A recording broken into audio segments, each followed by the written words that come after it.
Nazdar, jo, zdraví vás Manči, takže je tu druhé video. Takže názor na dnešné skúrené počasie. Sneží, je tam zima, vyše -20. Gulemi tam išli odmrznúť do piči. To je totálne na piču počasie. Máte voľaké otázočky ku mne? Ako si sa dneska vyspal? Fú, totálne na piču. Mama ma zobudila moc skoro. Kávu si dal ráno? Fú, ani na to som nemal čas. Čo budeš robiť, keď dojdeš zo školy? Fú, asi odhňať sneh. Vyjebánstvo. Ruská noc. Zase biele hovna padajú. Je tu zimák v Rusku do piči. V škole čo, kúrala v škole? Asi, hej. Aj. Ale necítiť. Necítiť. To na hovno celá škola. Čo si kúpil na 10? Nič som si nekúpil na 10. 10 mi spravila mamka.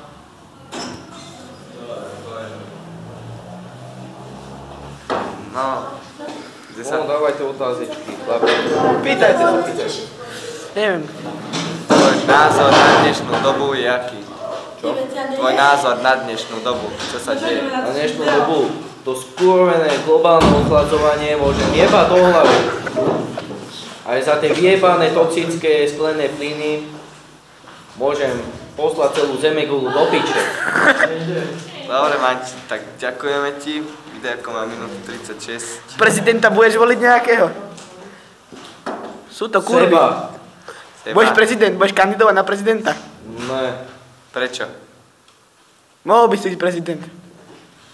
Ja a prezident. To by som dovolil všetko. Čo napríklad? To, čo máš na čapici? Hlavne legalizácia trávy, hociakých oných fetov, všetko možné. Urob ešte veľaký ksichtík do kamery.